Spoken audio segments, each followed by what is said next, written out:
नमस्कार, आप लोग का आदेश है तो मैं बात कर रहा हूँ। हाँ। देश की सबसे बड़ी समस्या है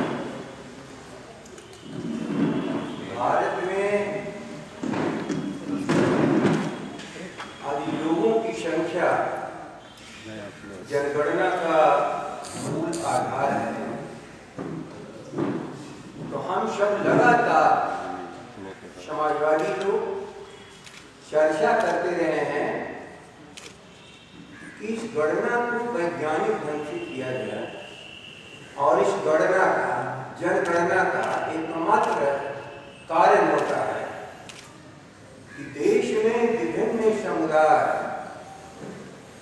मनुष्य हो, जानवर हो, उसकी गरीबी हो, अशिक्षा हो, न्यूट्रिशन हो या जंगल हो, इस सारी चीजों की आंकड़े इकट्ठा करके देश की योजनाएं बनती हैं। लगातार योजनाएं बनती रहे, लेकिन उस योजना का विस्तार जो सबसे निचली भारत की इकाई है, गांव के गरीब या नगरों में भी रहने वाले, फुटपाथ पर जीवन बिताने वाले, ठेले चलाने वाले, देश के आदिवासी महिलाएं लोग, कभी भी इनकी कायदे से गणना नहीं होती है, इनके लिए भी कोई योजनाएं तरीके से बन सके। ये ठीक है कि अंग्रेजों के जमाने में गुलाम भारत में 1931 में गणना हुई, उसके पहले भी गणना होती रही, लेकिन उसके बाद धार्मिक आधार पर जनगणना होती है, लेकिन जातिगत आधार पर गणनाएं नहीं होती हैं। ये भी सत्य है, ईसाई हो, मुस्लिम भाई हो, जैनी हो, बौद्धिस्ट हो या इस देश में पारसी और यहूदियों की भी संख्या है। इनमें जातियां नहीं हैं, जातियों के ऊपर भेद इनमें नहीं चलता है। लेकिन जहां तक प्रश्न है हिंदुस्तान, भारत में हिंदुओं या एक धर्म होते हुए भी ये समुदाय जातियों में बटा हुआ है,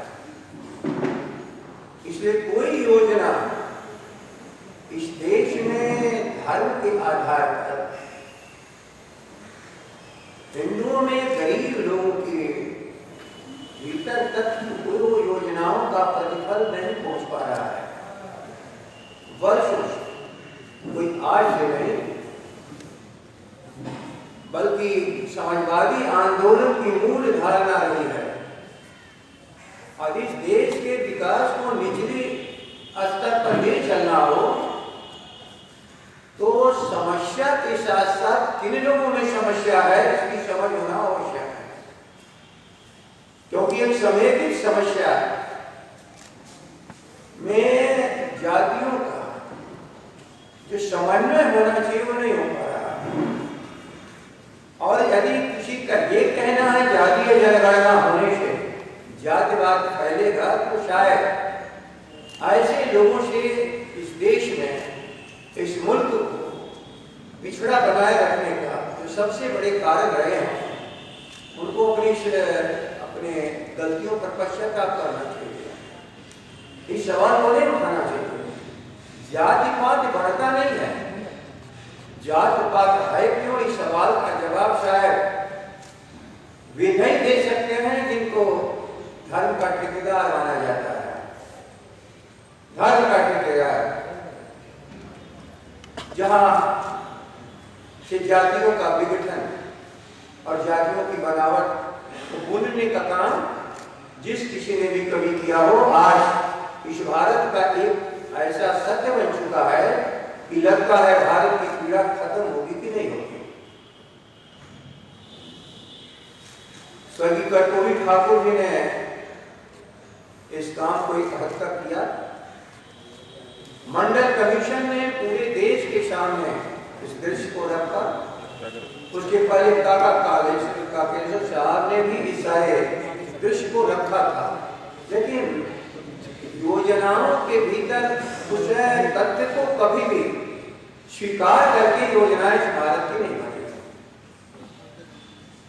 कभी भी समाजवादी लोग जात पात बढ़ाने के लिए जातीय गणना की बात नहीं करते, क्योंकि कुछ सवाल ऐसे हैं जिसका कोई उत्तर नहीं दे पा रहा है। पशुओं की गणना क्यों होती है? साइकिल की गणना क्यों होती है? दो पहिए गाड़ी की गणना क्यों होती है?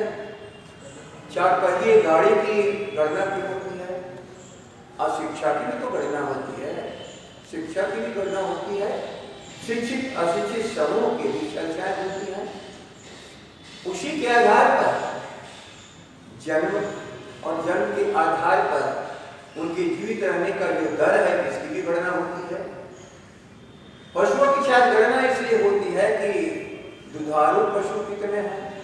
इस भारत के लोगों को न्यूट्रिशंस के लिए दूध एक आवश्यक चीज है, प्रोटीन उनको चाहिए। ये सारी चीजें चर्चा होती हैं, लेकिन क्या ये चर्चा नहीं होना चाहिए कि जिसके पास कुछ भी नहीं है उन्हें पहले सहयोग किया जाए? लोकसभा के भीतर जब हम लोग भी थे, लालू जी के नेतृत्व में और पूरे विपक्ष ही नहीं पक्ष सभी लोगों ने एक स्वर से कहा था कि जातीय गणना हो। थोड़ी सी एक समस्या होती थी, जातीय गणना जब बात उठ रही थी, शुरुआत में बात नहीं माना गया, लेकिन फिर गणना हुई। आर्थिक, सामाजिक पिछड़ापन, ये सारी जनगणना के आधार बना करके हुई, लेकिन उसे गलत मान करके या सही है या गलत कभी देश के सामने उसको प्रसिद्ध नहीं किया गया। इसलिए हम किसी सरकार को ऐसी जगह पर उसको परेशानी खड़ा करने के लिए मांग नहीं करते हैं। और जहां तक रहा है बिहार का, राबड़ी जी हो, लालू जी हो, इस गणना की बात होती रही और अभी वर्तमान मुख्यमंत्री सम्मानित श्री नीतीश कुमार जी दो बार विधानसभा में इस प्रस्ताव को सर्वसम्मति से स्वीकार करके भारत सरकार के सामने प्रस्तुत किया गया। भारत सरकार आनाकानी के बाद श्रीमान नीतीश कुमार जी ने कहा कि तेजस्वी जी के कथनानुसार उनके पत्र के आधार पर सारे विपक्ष को लेकर के मैं दिल्ली आया। भारत की सरकार के सामने कहा जनगणना होनी चाहिए, ये बिहार की इच्छा है, किसी दल विशेष की नहीं, पूरे बिहार की इच्छा है। भारत सरकार ने नहीं माना, लेकिन स्वीकृति हर राज्यों को आप करा लीजिए। अब इस पर आनाकानी हम लोग लगातार देख रहे हैं, इसलिए आप लोग के सामने हम लोग आना पड़ा।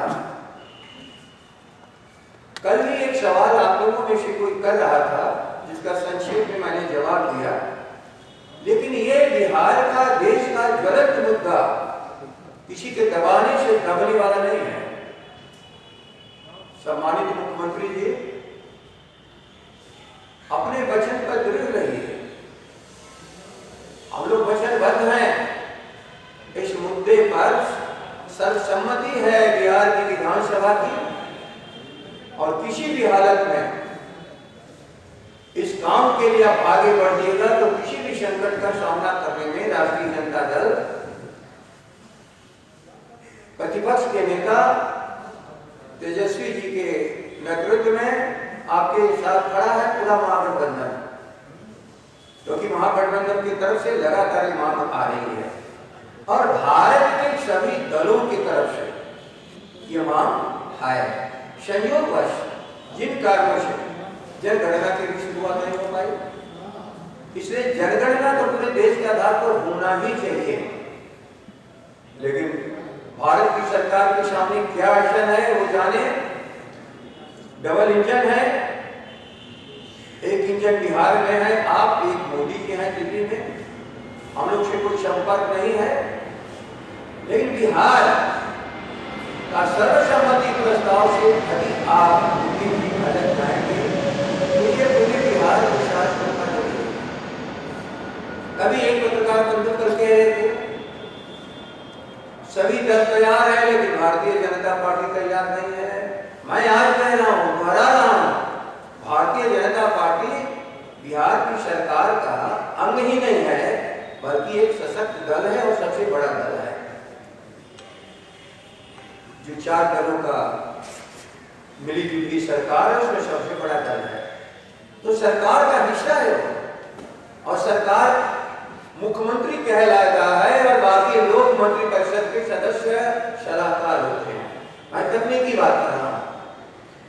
और जो सरकार का नेतृत्व करता है उसे जो भी मंत्री अलग जाने का प्रयास करता है उसे मुख्यमंत्री को मंत्रिपरिषद से हटा देने का पूर्ण अधिकार है।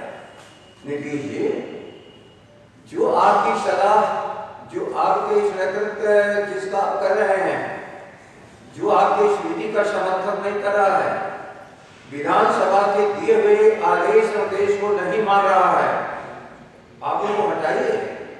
आप जरा भी तो संकोच मत करिए। इस बिंदु पर राष्ट्रीय जनता दल तेजस्वी जी के तरफ से जो निर्देश है मैं आप सबों के सामने, बिहार की जनता के सामने रख रहा हूं कि राष्ट्रीय जनता दल बहुत कुछ भूल करके भी इस बिंदु पर जब आप आगे बढ़ेंगे तो आप अपने को अकेला महसूस नहीं करेंगे। विधानसभा का सबसे बड़ा और सशक्त दल और महागठबंधन समर्थन करेगा आपका इस बिंदु पर कि जातीय जनगणना का आधार इस बिहार में कायम करके ही गणना हो।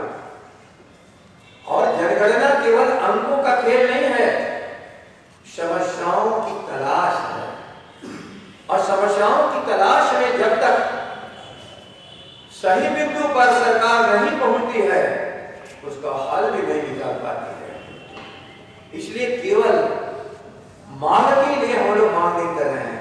इस बिहार को आगे बढ़ाने के लिए, सर्वांगीण विकास के लिए, पीछे छूटे हुए लोगों के लिए, अनाथ लोगों के लिए, विवश लोगों के लिए जो सदियों से अपने जीवन को असहायता में गुजार रहे हैं, सरकार का कैसे संबल उनको मिले इसके आधार पर जातीय जनगणना हो और जातीय जनगणना के आधार पर जो कमजोर वर्ग पीछे छूटा हुआ है हर मामले में उसको आगे ले जाने के लिए नीतियां बने।